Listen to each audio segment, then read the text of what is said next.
కేసీఆర్ సర్కార్పై PCC chief Revanth Reddy వ్యంగ్యాస్త్రాలు సంధించారు. జోడో యాత్ర నుంచి ప్రజల దృష్టి మళ్లించడానికే బీఆర్ఎస్ బీజేపీలు కలిసి ఎమ్మెల్యేల కొనుగోళ్ల నాటకమాడాయని ట్విట్టర్లో ఆరోపించారు.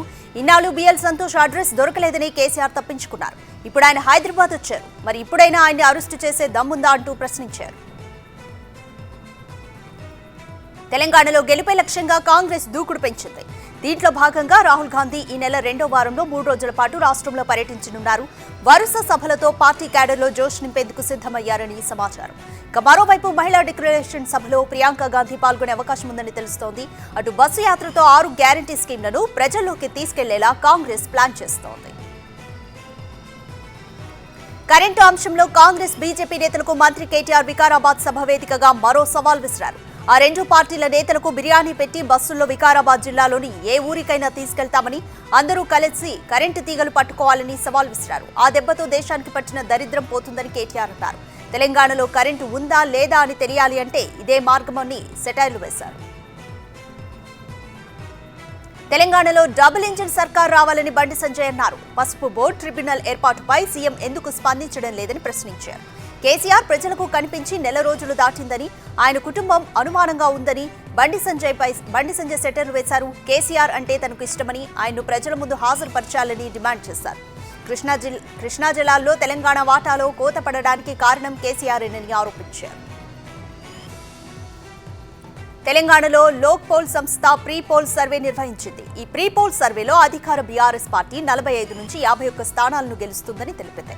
అటు ప్రతిపక్ష కాంగ్రెస్ 61 నుంచి 67 సీట్లను కైవసం చేసుకుంటుందని తేల్చింది. ఇక బీజేపీ 2 నుంచి 3 స్థానాలకే పరిమితమవుతుందని సర్వే ఫలితాలు తెలిపింది.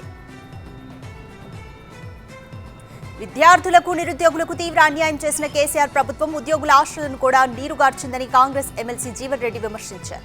పీఆర్సీని కూడా ఆలస్యంగా వేసి ఐఆర్ విషయంలోనూ అన్యాయం చేశారని మండిపడ్డారు. కాంగ్రెస్ ప్రభుత్వం వస్తే భార్యాభర్తలు కలిసి పనిచేసుకునే పరిస్థితులను కల్పిస్తామని ఆయన హామీ ఇచ్చారు. తెలంగాణలో సీఎస్ డీజీపీతో సహా 11 మంది అధికారులను బదిలీ చేయాలని కాంగ్రెస్ నేత బక్కా జడ్సన్ ఎలక్షన్ కమిషన్ కు ఫిర్యాదు చేశారు. టీఆర్ఎస్ ప్రభుత్వానికి అనుకూలంగా ఉంటున్నారని ఆధారాలతో సమర్పించినట్లు జడ్సన్ తెలిపారు. రాష్ట్రంలో ఎన్నికలు ప్రశాంతంగా జరగాలంటే వీళ్లందరినీ బదిలీ చేయాలని కోరారు. ఒకే శాఖలో పాతుకుపోయి ఎక్కువ రోజుల పాటు పనిచేస్తూ బీఆర్ఎస్ కు వత్తాసు పలుకుతున్నారని విమర్శించారు. టీపీసీసీ చీఫ్ రేవంత్ రెడ్డిపై ఎంఐఎం అధినేత ఎంపీ అసదుద్దీన్ ఓవైసీ ఫైర్ అయ్యారు. తమ జోలికి రావద్దని, వస్తే పరిణామాలు తీవ్రంగా ఉంటాయని హెచ్చరించారు.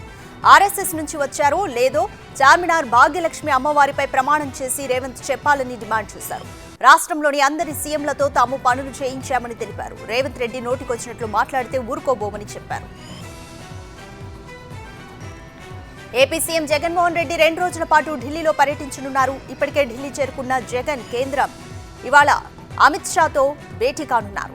తాజా రాజకీయ పరిణామాలపై అమిత్ షాతో చర్చిస్తారని ప్రచారం జరుగుతోంది. చంద్రబాబు అరెస్టు, ముందస్తు ఎన్నికల ఊహాగానాల మధ్య జగన్ ఢిల్లీ పర్యటన చర్చనీయాంశమైంది. కేంద్ర ఆర్థిక మంత్రి నిర్మలా సీతారామన్తో ఏపీ సీఎం జగన్ సమావేశమయ్యారు. పోలవరం ప్రాజెక్టుకు నిధుల విడుదల, ఏపీకి రావాల్సిన విద్యుత్ బకాయిలపై చర్చించారు. పోలవరం తొలి దశకు మరో 17,144.06 కోట్లు విడుదల చేయాలని కోరారు. ఇప్పటికే వెచ్చించిన 1,355 కోట్లు రియంబర్స్ చేయాలని అడిగారు. అంతేకాకుండా ఏపీకి తెలంగాణ ప్రభుత్వం 7,359 కోట్ల విద్యుత్ బకాయిలు చెల్లించాల్సి ఉందని, వాటిని ఇప్పించాలని కోరారు. కైకలూరు సభలో కేక పుట్టించారు జనసేనాని. ఎన్డీఏతో తమ బంధాన్ని చెబుతూనే టీడీపీకి ఎందుకు దగ్గర కావాల్సి వచ్చిందో ఫుల్ గా క్లారిటీ ఇచ్చారు. ఇక సభలో వైసీపీ నేతలకు వార్నింగ్ ఇచ్చారు పవన్. తమ ప్రభుత్వం వచ్చాక ఒక్కొక్కరిని వీధుల్లోకి లాక్కొచ్చి పోలీసుల చేత మక్కలు విరగొట్టిస్తామన్నారు. అంతేకాకుండా నువ్వెంత, నీ బతికెంత అంటూ జగన్ పై ఓ రేంజ్ లో ఫైర్ అయ్యారు పవన్. చంద్రబాబు బెయిల్, కస్టడీ పిటిషన్లపై కోర్టు ఇవాళ మరోసారి విచారణ చేపట్టనుంది. నిన్న ఏసీబీ కోర్టులో 2 పక్షాల మధ్య తీవ్రంగా వాదోపవాదనలు జరిగాయి. చంద్రబాబు రిమాండ్ను కోర్టు ఈ నెల 19 వరకు పొడిగించింది. జడ్జి బెయిల్ పిటిషన్పై విచారణను ఇవాల్టికి వాయిదా వేసింది. దాదాపు 3 వారాల తర్వాత నారా లోకేష్ ఢిల్లీ నుంచి విజయవాడకు చేరుకున్నారు. అక్కడి నుంచి ఉండవల్లిలోని నివాసానికి వెళ్లారు. రాజమండ్రి జైలులో ఇవాళ చంద్రబాబుతో ములాఖత్ కానున్నారు. గన్నవరం విమానాశ్రయంలో లోకేష్ కు పార్టీ నేతలు స్వాగతం పలికారు. పార్టీకి చెందిన ప్రథమ, ద్వితీయ శ్రేణి నేతలు లోకేష్ ను కలిశారు. జగన్ చేసిన పాపాలు రాయలసీమకి శాపాలుగా మారుతున్నాయని నారా లోకేష్ అన్నారు. జగన్ చేసిన నేరాలు ఆంధ్రప్రదేశ్ ప్రయోజనాలకు ఉరివేస్తున్నాయని మండిపడ్డారు. అక్రమాస్తుల కేసుల మాఫీ కోసం ప్రత్యేక హోదాను జగన్ వదులుకున్నారని లోకేష్ ఆగ్రహం వ్యక్తం చేశారు. రుషికొండకు గుండు కొట్టిన కేసు నుంచి తప్పించుకునేందుకు విశాఖ రైల్వే జోన్కి నీళ్లు వదిలాడని విమర్శించారు. జనసేనాని పవన్ కళ్యాణ్తో 2 సినిమాలు తీస్తానంటూ మంత్రి జోగి రమేష్ సెటైర్లు వేశారు. 2024 ఎన్నికల తర్వాత పవన్ కళ్యాణ్ రెడీగా ఉండాలని అన్నారు. జానీ, ఖూనీ, గబ్బర్ సింగ్, రబ్బర్ సింగ్ అనే 2 సినిమాలు తీస్తానని సెటైర్లు వేశారు. సినిమాలకు తప్ప ఇంకా దేనికి పనికిరానని, ఎన్నికల తర్వాత పవన్ కు క్లారిటీ వస్తుందని జోగి రమేష్ అన్నారు. అందుకే పవన్ తో ఈ 2 సినిమాలు ఖచ్చితంగా తీస్తానని సెటైర్లు వేశారు. టీడీపీ జనసేన నేతలపై వరుస పంచ్లు, ప్రశ్నలు విసిరారు ప్రభుత్వ సలహాదారు సజ్జల రామకృష్ణారెడ్డి. టీడీపీ బలహీనపడిందన్న పవన్ వ్యాఖ్యలను టీడీపీ నేతలు అంగీకరిస్తున్నట్లుగా కనిపిస్తోందన్నారు. అందుకే టీడీపీ నేతలు సైలెంట్ గా ఉన్నారని అన్నారు. స్కిల్ స్కామ్ లో 2 నిందితులు పరారీ వెనుక చంద్రబాబు ఉన్నట్లు ఆయన అనుమానం వ్యక్తం చేశారు. టీటీడీపీ నేతలతో ఎన్టీఆర్ ట్రస్ట్ భవన్లో బాలకృష్ణ సమావేశమయ్యారు. రాబోయే ఎన్నికల్లో పార్టీ వ్యవహరించాల్సిన తీరుపై బాలకృష్ణ చర్చించారు. ఏ స్థానాల్లో పోటీ చేయాలన్నా దానిపై బాలకృష్ణ ఆరా తీశారు. రాబోయే రోజుల్లో తెలంగాణలో పర్యటిస్తానని పార్టీ నేతలకు హామీ ఇచ్చారు. పార్టీ కార్యకర్తలకు అండగా ఉంటానన్నారు బాలకృష్ణ. చంద్రబాబు ఆదేశాలతో పొత్తుల అంశంలో ముందుకు వెళ్తామని బాలకృష్ణ తెలిపారు. మంత్రి రోజా ఘాటు వ్యాఖ్యలు చేశారు. సినిమాల్లో నటించే వారంతా బ్లూ ఫిలింలో నటిస్తారన్నట్లు కొందరు మాట్లాడడం సరైన పద్ధతి కాదన్నారు. సినిమా నటులపై కొందరు కావాలనే తప్పుడు ప్రచారం చేస్తున్నారని, అలాంటి వారిని కఠినంగా శిక్షించాలని మంత్రి రోజా డిమాండ్ చేశారు. సినిమా నటులంటే ఎందుకంత చిన్న చూపు అని రోజా ప్రశ్నించారు. తెలంగాణలో 14 కమిటీలను బీజేపీ అధిష్టానం ఏర్పాటు చేసింది. మేనిఫెస్టో పబ్లిసిటీ కమిటీ చైర్మన్ గా వివేక్ వెంకటస్వామి, కన్వీనర్ గా మహేశ్వర్ రెడ్డి, జాయింట్ కన్వీనర్ గా కొండా విశ్వేశ్వర్ రెడ్డిని నియమించింది. ఇక స్క్రీనింగ్ కమిటీ చైర్మన్ గా Komatireddy Rajagopal Reddy, public meetings incharge గా Bandi Sanjay, charge sheet committee chairman గా మురళీధర్ రావు, పోరాటాల కమిటీ చైర్మన్ గా విజయశాంతిని అపాయింట్ చేశారు. పసుపు బోర్డు ఏర్పాటుపై ధర్మపురి బ్రదర్స్ మధ్య డైలాగులు పేలుతున్నాయి. పసుపు బోర్డు ఏర్పాటు చేసినందుకు ఎంపీ అరవింద్ బీజేపీ పెద్దలకు ధన్యవాదాలు తెలిపితే అంతా ఎన్నికల స్టంట్ అంటూ కౌంటర్ ఇచ్చారు అరవింద్ అన్న, కాంగ్రెస్ నేత సంజయ్. ప్రారంభోత్సవం చేయాల్సిన సమయంలో శంకుస్థాపనలు చేస్తూ గొప్పలు చెప్పుకుంటున్నారని మండిపడ్డారు. ప్రస్తుతం ప్రకటన మాత్రమే చేశారన్నారు సంజయ్. మంత్రి హరీష్ రావు బీఆర్ఎస్ ను వీడి కాంగ్రెస్ లో చేరిన మైనంపల్లి హనుమంతరావు మధ్య మాటల తూటాలు పేలుతున్నాయి. తనను పారాచూట్ నేత అంటున్నారని, హైదరాబాద్ నుంచి డబ్బుల సంచులతో వస్తున్నానని కొందరు మాట్లాడుతున్నారని మైనంపల్లి మండిపడ్డారు. ఆయన వ్యాఖ్యలకు హరీష్ రావు కౌంటర్ ఇచ్చారు. మెదక్లో పద్మా దేవేందర్ రెడ్డిని ఆశీర్వదించాలని ప్రజలకు విజ్ఞప్తి చేశారు. పార్టీ మారుతున్నట్లు జరుగుతున్న ప్రచారాన్ని కోమటిరెడ్డి రాజగోపాల్ రెడ్డి ఖండించారు. ఈ విషయాన్ని తెలియజేస్తూ ఆయన ట్వీట్ చేశారు. మునుగోలు ఎన్నికల్లో గెలిచేది బీజేపీనే అన్నారు ఆయన. ట్వీట్తో పాటు ఓ లెటర్ను కూడా రాజగోపాల్ రెడ్డి రిలీజ్ చేశారు. వ్యక్తిగత స్వార్థం కోసం సిద్ధాంతాలను మార్చుకునే వ్యక్తిని కాదని, తన చుట్టూ ఉన్న సమాజానికి మంచి చేయాలన్న లక్ష్యంతోనే రాజకీయ మార్గాన్ని ఎంచుకున్న వ్యక్తినని చెప్పుకొచ్చారు. మునుగోడు నియోజకవర్గం అభివృద్ధి పదంలో పరుగులు పెడుతుందన్నారు ఎమ్మెల్యే కూసుకుంట్ల ప్రభాకర్ రెడ్డి. 570 కోట్ల రూపాయల నిధులతో ఉప ఎన్నికలో ఇచ్చిన ప్రతి హామీని నిలబెట్టుకుంటున్నామని తెలిపారు. బారెడు పనులకు మూటెడు నిధులు తెచ్చామని చెప్పారు. ఈ మూటెడు నిధులు ఖర్చు చేయడం కోసం బారెడు సమయం అవసరమని అన్నారు. స్టేషన్ ఘన్పూర్ ఎమ్మెల్యే తాటికొండ రాజయ్య మరోసారి ఘాటు వ్యాఖ్యలు చేశారు. గ్రూప్ రాజకీయాలు చేస్తున్నారంటూ ఎమ్మెల్సీ కడియంను ఉద్దేశిస్తూ పరోక్షంగా వ్యాఖ్యలు చేశారు. గ్రూపులు తయారు చేసి ప్రజలను ఆగం చేస్తున్నారని మండిపడ్డారు. స్టేషన్ ఘన్పూర్లో ఓ కార్యక్రమంలో పాల్గొన్న రాజయ్య మరోసారి కడియంపై ఆగ్రహం వ్యక్తం చేశారు. ఈ గ్రూప్ పాలిటిక్స్ వల్లనే పార్టీకి ఇబ్బందులు వస్తున్నాయని అన్నారు. బీజేపీ నాయకురాలు విజయశాంతి మరో సంచలన ట్వీట్ చేశారు. కొంతమంది చెబుతున్నట్లు బీజేపీ ప్రకటించిన కమిటీల బాధ్యతలకు మేము కొందరం పార్టీకి తెలియజేసిన అంశాలకు సంబంధం లేదని రాసుకొచ్చారు. వేర్వేరు విషయాలను, వేరైన సమస్యలను ఒక్కటిగా చూడమని ఎవ్వరం అనలేమని ట్వీట్ చేశారు. అయితే తాము ధర్మం తెలిసిన కార్యకర్తలమని చెప్పుకొచ్చారు. ఏదైనా అధిష్టానానికి చెప్పాలంటే లీకులు ఇవ్వాల్సిన అవసరం లేదని అన్నారు. మంత్రి ఎర్రబెల్లి దయాకర్ రావుకు ఎమ్మెల్యే సీతక్క సవాల్ విసిరారు. పాలకుర్తి నియోజకవర్గంలో ఇంటర్, డిగ్రీ ప్రభుత్వ జూనియర్ కళాశాలలు, 100 పడకల ఆసుపత్రి ఉందా అని సవాల్ విసిరారు. ములుగు నియోజకవర్గంలో ఏముందో చూడాలన్నారు. చౌరస్తాలో రాజీవ్ గాంధీ, చాకలి ఐలమ్మ విగ్రహాలకు సీతక్క, ఝాన్సీ రెడ్డి పూలమాలలు వేసి నివాళులర్పించారు. హెచ్సీఏ మాజీ అధ్యక్షుడు అజారుద్దీన్ కు చుక్కెదురైంది. హెచ్సీఏ ఓటరు జాబితా నుంచి అజారుద్దీన్ పేరును తొలగించారు. హెచ్సీఏ ఎన్నికల్లో పోటీ చేయకుండా అనర్హత వేటు వేశారు. హెచ్సీఏ అధ్యక్షుడిగా ఉంటూనే డెక్కన్ బ్లూస్ క్రికెట్ క్లబ్ అధ్యక్షుడిగా కొనసాగినందునే అజార్పై అనర్హత వేటు వేశారు జస్టిస్ లావు నాగేశ్వరరావు కమిటీ. హెచ్సీఏలో పెద్ద స్కామ్ జరుగుతుందన్నారు కాంగ్రెస్ సీనియర్ నేత వి హనుమంతరావు. దీనిపై ప్రభుత్వం చర్యలు తీసుకోవాలని డిమాండ్ చేశారు. అధ్యక్షుడు, సెక్రటరీలు దోచుకుంటున్నారని ఆరోపించారు. వెంటనే కొత్త కమిటీ ఛార్జ్ తీసుకుని స్టేడియానికి పూర్వ వైభవం తీసుకురావాలని విహెచ్ కోరారు. ఒక్క పైసా కూడా విశాఖకి ఇవ్వొద్దన్న విహెచ్ అవసరమైతే దీనిపై కోర్టుకు వెళ్లాలని సూచించారు. ఖానాపూర్ ఎమ్మెల్యే రేఖా నాయక్ ఇవాళ బీఆర్ఎస్ కు రాజీనామా చేయనున్నారు. 2 రోజుల్లో కార్యకర్తలతో కలిసి కాంగ్రెస్ పార్టీలో చేరనున్నట్లు సమాచారం. బీఆర్ఎస్ టికెట్ దక్కకపోవడంతో రేఖా నాయక్ అసంతృప్తిగా ఉన్నారు. ఇప్పటికే ఆమె కాంగ్రెస్ లో టికెట్ కోసం ప్రయత్నాలు ముమ్మరం చేశారు. ఆయన భర్త కాంగ్రెస్ లో టికెట్ కోసం దరఖాస్తు కూడా చేసుకున్నారు. మంత్రి కేటీఆర్ కు షాక్ తగిలింది. షాద్ నగర్ లో పర్యటిస్తున్న సమయంలో తీవ్ర ఉద్రిక్తత నెలకొంది. తమ డిమాండ్స్ ని పరిష్కరించాలని ఆశా వర్కర్లు వినతి పత్రం ఇచ్చేందుకు కేటీఆర్ దగ్గరికి వెళ్లేందుకు ప్రయత్నించారు. అయితే వారిని పోలీసులు అడ్డుకోవడంతో పరిస్థితి ఉద్రిక్తంగా మారింది. కార్యక్రమం తర్వాత హెలికాప్టర్లో కేటీఆర్ వెళ్లిపోయారు. కేటీఆర్ తీరుకు నిరసనగా ఆశా వర్కర్లు రోడ్డుపై బైఠాయించి నిరసన తెలిపారు. బీఆర్ఎస్ నేతలపై ఫైర్ అయ్యారు మహిళలు. షాద్ నగర్ సభకు ఒక్కొక్కరికి 300 చొప్పున డబ్బులు ఇస్తామని తీసుకెళ్లారని, సభ తర్వాత ముఖం చాటేశారని ఆగ్రహం వ్యక్తం చేశారు. మంత్రి కేటీఆర్ డబుల్ బెడ్రూమ్ల గురించి ప్రస్తావించకపోవడంతో నిరాశకు గురయ్యారు.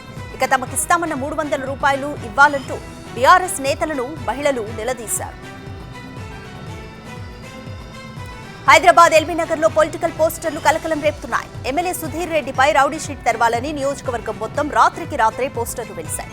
ఉదయాన్నే న్యూస్ పేపర్ల మధ్య పాంప్లెట్లు పెట్టి ఇంటింటికి పంపిణీ చేశారు. ఆ పోస్టర్లపై బీజేపీకి చెందిన Champapet corporator Madhusudan Reddy mobile number అంటించారు. దీనిపై విచారణ జరిపించాలంటూ వనస్థలిపురం పోలీస్ స్టేషన్లో బీఆర్ఎస్ నేతలు ఫిర్యాదు చేశారు. హన్మకొండ జిల్లాలో ఎమ్మెల్యే ఆరూరి రమేష్ కు నిరసన సెగ తగిలింది. కొండపర్తి గ్రామంలో పలు అభివృద్ధి పనుల శంకుస్థాపన కార్యక్రమానికి ఎమ్మెల్యే హాజరయ్యారు.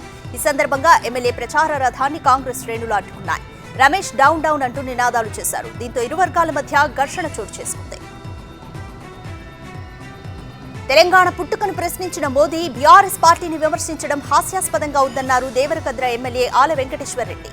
బీజేపీ, కాంగ్రెస్ లు చేతకాని హామీలిచ్చి ప్రజలను తప్పుదారి పట్టిస్తున్నాయని మండిపడ్డారు. ఎన్ని కుట్రలు చేసినా మరోసారి బీఆర్ఎస్ గెలుపు ఖాయమని ఆయన అన్నారు. రాబోయే ఎన్నికల్లో బీజేపీ, కాంగ్రెస్ కు తిప్పలు తప్పవని ఎమ్మెల్యే వెంకటేశ్వర్ రెడ్డి తెలిపారు. జయశంకర్ భూపాలపల్లి జిల్లాలో ఎమ్మెల్యే గండ్ర వెంకటరమణారెడ్డికి చేదు అనుభవం ఎదురైంది. తిరుమలగిరిలో ఎమ్మెల్యేను దళితులు అడ్డుకుని నిరసన తెలిపారు. గ్రామంలో పలు అభివృద్ధి పనులకు శంకుస్థాపనలు, ప్రారంభోత్సవాల కోసం ఎమ్మెల్యే గ్రామంలో అడుగుపెట్టారు. అర్హులైన దళితులకు దళిత బంధు ఇవ్వాలని కోరుతూ డిమాండ్ చేశారు దళితులు. స్పష్టమైన హామీ ఇస్తే తప్ప కదలనిచ్చేది లేదని స్పష్టం చేశారు. గుంటూరు కోర్టులో ఉద్రిక్త పరిస్థితి నెలకొంది. బార్ అసోసియేషన్లో లాయర్ల మధ్య వర్గ విభేదాలు తారాస్థాయికి చేరాయి. లాయర్లు 2 గ్రూపులుగా విడిపోయారు. మాజీ మంత్రి బండారు సత్యనారాయణమూర్తిని బార్ అధ్యక్షుడు సురేష్ బాబు సన్మానించారు. సురేష్ బాబు తీరును కొందరు న్యాయవాదులు వ్యతిరేకించారు. దీంతో న్యాయస్థానం ఆవరణలోని బార్ అసోసియేషన్ హాల్లో ఉద్రిక్తత చోటు చేసుకుంది. ఆదిలాబాద్ జిల్లా కొమరం భీం కాలనీలోని ఆదివాసీలు ఇళ్ల పట్టాలు ఇవ్వాలని డిమాండ్ చేస్తూ ప్రగతి భవన్ పాదయాత్ర చేపట్టారు. అయితే ఆర్మూర్ దగ్గర పోలీసులు పాదయాత్రను అడ్డుకున్నారు. ప్రగతి భవన్ కు కేవలం 5 మాత్రమే వెళ్లాలని సూచించారు. దీంతో తమ నేతలు ప్రగతి భవన్ వరకు వెళ్లే వరకు తాము ఆదిలాబాద్ జిల్లా కలెక్టరేట్ ముందు ఉంటామన్నారు. కానీ ఈ వినతిని అధికారులు పట్టించుకోలేదు. హైదరాబాద్ లో పలు ప్రాంతాల్లో ఏకకాలంలో ఐటీ సోదాలు జరిగాయి. అమీర్పేట్లోని పూజా కృష్ణ చిట్ ఫండ్స్ నుంచి కీలక పత్రాలు స్వాధీనం చేసుకున్నారు. నిన్న తెల్లవారుజాము నుంచి ఈ ఐటీ సోదాలు జరుగుతున్నాయి. చిట్ ఫండ్స్ లావాదేవీలు రికార్డులను పరిశీలించారు. ఇవాళ కూడా ఐటీ సోదాలు జరిగే అవకాశం కనిపిస్తోంది. మంచిర్యాల జిల్లాలో దారుణం చోటు చేసుకుంది. తోటి విద్యార్థులు ర్యాగింగ్ చేయడంతో ఓ విద్యార్థి ఆత్మహత్య చేసుకున్నాడు. మందమరి మండలం పొన్నారం గ్రామం ఎస్సీ హాస్టల్లో కామెర ప్రభాస్ అనే యువకుడు చదువుతున్నాడు. హాస్టల్లో కొందరు విద్యార్థులు ప్రభాస్ ను ర్యాగింగ్ దాడి చేయడంతో పురుగుల మందు తాగి ఆత్మహత్య చేసుకున్నాడు. కుటుంబ సభ్యులు ఆసుపత్రికి తరలించగా చికిత్స పొందుతూ మృతి చెందాడు. ఆదిలాబాద్ జిల్లాలో ఆశా వర్కర్ల ఆందోళన కొనసాగుతుంది. తమ సమస్యల్ని తక్షణమే పరిష్కరించాలని డిమాండ్ చేస్తూ నిరసన బాట పట్టారు ఆశా వర్కర్లు. ఎన్నికల్లో ఇచ్చిన హామీని మర్చిపోవడం సిగ్గుచేటని మండిపడ్డారు. కోవిడ్ సమయంలో ప్రాణాలకు తెగించి విధులు నిర్వహించామని, ఆ సేవలను గుర్తించడం లేదని వాపోయారు. న్యాయం చేయకపోతే ఆందోళనని ఉధృతం చేస్తామని వార్నింగ్ ఇచ్చారు. ఒంగోలులో నకిలీల దందా ప్రకంపనలు సృష్టిస్తోంది. ఒంగోలులో పోలీసులు చేసిన దాడిలో నకిలీ పత్రాలు తయారీ ముఠా గుట్టురట్టయింది. వారి వద్ద భారీగా స్టాంప్ పేపర్లు, అధిక మొత్తంలో రిజిస్ట్రేషన్, రెవెన్యూ అధికారుల నకిలీ స్టాంపులు దొరికాయి. పెద్ద మొత్తంలో ఖాళీ స్టాంపు పేపర్లు చిక్కాయి. ఈ కేసులో ప్రధాన నిందితుడిగా ఉన్న పూర్ణచంద్రరావుతో పాటు 4గురిని అరెస్టు చేశారు. ఖమ్మంలోని రాపర్తి నగర్ డంపింగ్ యార్డ్ చుట్టుపక్కల ప్రాంతాలకు ప్రజలకు ఊపిరాడనివ్వడం లేదు. ఈ యార్డ్ నుంచి వస్తున్న పొగ దెబ్బకు చుట్టుపక్కల కాలనీ వాసులు తీవ్ర ఇక్కట్లు పడుతున్నారు. అంతేకాదు దట్టంగా వస్తున్న పొగ కారణంగా రోడ్డుపై ఎదురుగా వచ్చే వాహనాలు కూడా కనిపించడం లేదంటూ ఫైర్ అవుతున్నారు. రాత్రిపూట గుర్తు తెలియని వ్యక్తులు చెత్తకు నిప్పు పెట్టడం వల్ల ఓ వ్యక్తి ఊపిరాడక మరణించాడంటున్నారు స్థానికులు. హన్మకొండలోని పెద్దమ్మగడ్డలో ఉద్రిక్త వాతావరణం చోటు చేసుకుంది. కాంగ్రెస్ నాయకుడు నాయని రాజేందర్ రెడ్డి, జంగా రాఘవరెడ్డి వర్గీయుల మధ్య ఘర్షణ జరిగింది. ఇంటింటి ప్రచారం మొదలుపెట్టిన జంగా రాఘవరెడ్డిని డీసీసీ ప్రెసిడెంట్ నాయని రాజేందర్ రెడ్డి వర్గీయులు అడ్డుకున్నారు. దీంతో రెండు వర్గాల మధ్య ఘర్షణ చోటు చేసుకుంది. రంగంలోకి దిగిన పోలీసులు ఇరు పార్టీ కార్యకర్తల్ని చెదరగొట్టారు. ఈ నెల 9న రెండో విడత కాంగ్రెస్ వర్కింగ్ కమిటీ సమావేశం ఢిల్లీలో జరగనుంది. దేశవ్యాప్త కుల గణనపై సిడబ్ల్యూసీలో చర్చించనున్నారు. అలాగే విపక్ష కూటమిలో సీట్ల సర్దుబాటుపై చర్చించనున్నారు. 5 రాష్ట్రాల అసెంబ్లీ ఎన్నికల్లో అనుసరించాల్సిన వ్యూహాలపై మేధోమథనం జరగనుంది. కొద్ది రోజుల క్రితమే హైదరాబాద్లో సిడబ్ల్యూసీ సమావేశమైంది. కాంగ్రెస్ అగ్రనేత రాహుల్ గాంధీని రావణాసురుడిగా చిత్రీకరించి బీజేపీ ట్విట్టర్ హ్యాండిల్లో పోస్టు చేయడంపై ప్రియాంక గాంధీ మండిపడ్డారు. మోదీజీ ఇదేనా రాజనీతి అని ప్రశ్నించారు. హింసను ప్రేరేపించడానికి, రెచ్చగొట్టడానికే బీజేపీ రాహుల్ గాంధీని లక్ష్యంగా చేసుకుని ఇలాంటి పోస్టు పెట్టిందని ఆమె ధ్వజమెత్తారు. ఇటువంటి వాటికి తాము భయపడే ప్రసక్తే లేదని ప్రియాంక గాంధీ చెప్పారు. గత కొన్నేళ్లుగా భారత ఆర్థిక వ్యవస్థ బలం పుంజుకుందని కేంద్ర మంత్రి నిర్మలా సీతారామన్ తెలిపారు. 2013-14లో 10వ స్థానంలో ఉన్న భారత్ ప్రస్తుతానికి 5వ స్థానానికి చేరుకుందని చెప్పారు. ఢిల్లీ లిక్కర్ స్కామ్ లో ఆప్ ఎంపీ సంజయ్ సింగ్ కు కోర్టు 5 రోజుల కస్టడీ విధించింది. ఢిల్లీ లిక్కర్ కేసులో సంజయ్ సింగ్ ఆరోపణలు ఎదుర్కొంటున్నారు. ఈ కేసుతో సంబంధం ఉందని ఆరోపిస్తూ ఈడీ అధికారులు 2 రోజుల క్రితం సంజయ్ సింగ్ ను అదుపులోకి తీసుకున్నారు. ఇదే కేసులో కేజ్రీవాల్ కూడా త్వరలో అరెస్ట్ అవుతారని బీజేపీ నేతలు చెబుతున్నారు. ఢిల్లీ లిక్కర్ స్కామ్ లో ఆప్ ఎంపీ సంజయ్ సింగ్ ను ఈడీ అరెస్టు చేయడంపై ఆ పార్టీ నేతలు తీవ్ర ఆగ్రహం వ్యక్తం చేస్తున్నారు. అరెస్ట్ ను నిరసిస్తూ భారీ ర్యాలీని నిర్వహించారు. కేంద్రానికి వ్యతిరేకంగా నినాదాలు చేశారు. అయితే ఆప్ నేతలను ఢిల్లీ పోలీసులు అడ్డుకోవడంతో పరిస్థితి ఉద్రిక్తంగా మారింది. పోలీసులు ఆప్ నేతల మధ్య తీవ్ర వాగ్వాదం జరిగింది. ఆ తరువాత వాటర్ కెనాన్లను ఉపయోగించి ఆప్ నేతలను చెదరగొట్టారు పోలీసులు. భారత్ ప్రస్తుతం గగన్యాన్పై దృష్టి సారించింది. వ్యోమగాములను అంతరిక్షానికి పంపి అక్కడ స్పేస్ స్టేషన్ నిర్మించాలని ప్రయత్నిస్తోంది. భవిష్యత్తులో స్పేస్ స్టేషన్ను నిర్మించడానికి ప్రణాళిక రచిస్తున్నామని ఇస్రో చైర్మన్ సోమనాథ్ అన్నారు. రోబోటిక్ ఆపరేషన్తో ఆ ప్రక్రియను ప్రారంభిస్తామని తెలిపారు. ప్రస్తుతం మానవ సహిత ఫ్లైట్ సామర్థ్యం భారత్కు లేనందున ఆ పనిపై దృష్టి కేంద్రీకరించామని తెలిపారు.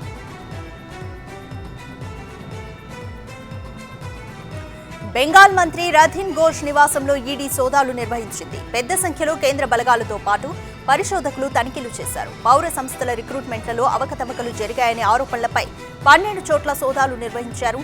2014-18 మధ్య రాష్ట్రంలోని వివిధ పౌర సంస్థలు ద్రవ్యపరమైన పరిశీలనలకు వ్యతిరేకంగా దాదాపు 1500 మందిని అక్రమంగా నియమించుకున్నాయని ఈడీ ఆరోపించింది. తమిళనాడులోనూ ఐటీ దాడులు కలకలం రేపాయి. ఏకకాలంలో 40 చోట్ల అధికారులు సోదాలు జరిపారు. రాజకీయ నేతలు, వ్యాపారవేత్తలే టార్గెట్ గా సాగుతున్న ఈ తనిఖీల్లో డీఎంకే ఎంపీ జగత్ రక్షక్ ఇంటితో పాటు ఆయనకు సంబంధించిన కార్యాలయాల్లోనూ సోదాలు నిర్వహించారు. చెన్నై, అరక్కోణం, వేలూరు, కోయంబత్తూరు సహా పలు ప్రాంతాల్లో రైడ్స్ జరిపాయి. దీంతో ఒక్కసారిగా తమిళనాట రాజకీయ వర్గాల్లో అలజడి మొదలైంది. భారత్, అమెరికా 2 వారాల పాటు సంయుక్తంగా సైనిక విన్యాసాలు నిర్వహిస్తోంది. అమెరికాలోని అలాస్కాలో ఉన్న ఫోర్ట్ వైన్ రైట్ సైనిక స్థావరంలో యుద్ధ అభ్యాస్ 23 పేరుతో చేపట్టారు. సెప్టెంబర్ 25 నుంచి ప్రారంభమైన ఈ విన్యాసాల్లో భారత్కు చెందిన 350 మంది సైనిక సిబ్బంది అలాస్కా వెళ్లారు. పర్వత ప్రాంతాలు, అత్యంత ప్రతికూల పరిస్థితుల్లో సమీకృత యుద్ధ దళాలను మోహరించడం ప్రధాన ఉద్దేశంగా ఈసారి విన్యాసాలను నిర్వహిస్తున్నారు. బైడెన్ ముద్దుల కుక్కతో అమెరికా అధ్యక్ష భవనంలోని ఉద్యోగులు తీవ్ర ఇబ్బందులు పడుతున్నారు. ఆ కుక్క వైట్ హౌస్ లోకి ఎంట్రీ ఇచ్చినప్పటి నుంచి ఇప్పటి వరకు 11 మందిని కరిచింది. ఇది అఫీషియల్ గా కౌంట్ చేసిన లెక్కే. ఇంకా అనధికారికంగా కమాండర్ బాధితుల సంఖ్య ఎక్కువగానే ఉన్నట్లు తెలుస్తోంది. దీంతో ఇప్పుడు ఈ కుక్కను వైట్ హౌస్ నుంచి మరో ప్రాంతానికి సాగనంపారు. సెన్సార్ బోర్డుపై ప్రముఖ హీరో విశాల్ చేసిన ఆరోపణలపై సెంట్రల్ బ్యూరో ఆఫ్ ఇన్వెస్టిగేషన్ రంగంలోకి దిగింది. ముంబై సెన్సార్ బోర్డుపై కేసు నమోదు చేసింది. తన cinema mark Anthony Hindi version కు సెన్సార్ సర్టిఫికెట్ పొందడానికి 6.5 లక్షల రూపాయలు లంచం ఇవ్వాల్సి వచ్చిందని విశాల్ ఆరోపించారు. దీంతో central board of film certification అధికారులతో సహా 3 ప్రైవేటు వ్యక్తులపై సిబిఐ కేసు నమోదు చేసింది. మహిళలపై వేధింపులకు వ్యతిరేకంగా సెలబ్రిటీలు ఉద్యమిస్తున్నారు. ఐశ్వర్యరాయ్, అదితిరావ్ హైదరీ, జాన్ అబ్రహాం వంటి బాలీవుడ్ సెలబ్రిటీలు చేతులు కలిపారు. స్టాండప్ అగైనెస్ట్ స్ట్రీట్ హెరాస్మెంట్ పేరుతో జరిగిన ఈవెంట్ కు హాజరయ్యారు. మహిళల్ని గౌరవించడం మన సంస్కృతి అన్నారు. మహిళల గౌరవంతోనే దేశ గౌరవం ముడిపడి ఉందని అభిప్రాయపడ్డారు. వరల్డ్ కప్ లో భాగంగా ఇంగ్లాండ్ తో జరిగిన మ్యాచ్ లో న్యూజిలాండ్ 9 వికెట్ల తేడాతో ఘన విజయం సాధించింది. ఇంగ్లాండ్ విధించిన 283 పరుగుల లక్ష్యాన్ని కేవలం 36.2 ఓవర్లలో 1 వికెట్ నష్టానికి ఛేదించింది. న్యూజిలాండ్లో కాన్వే, రచిన్ రవీంద్ర సెంచరీలతో రాణించడంతో కివీస్ గెలుపు సునాయాసమైంది. ఇంగ్లాండ్లో సామ్ కర్రాన్ మాత్రమే 1 వికెట్ పడగొట్టారు.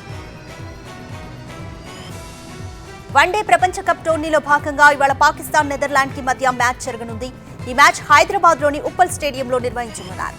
మధ్యాహ్నం 2 గంటలకు ఈ మ్యాచ్ జరగనుంది.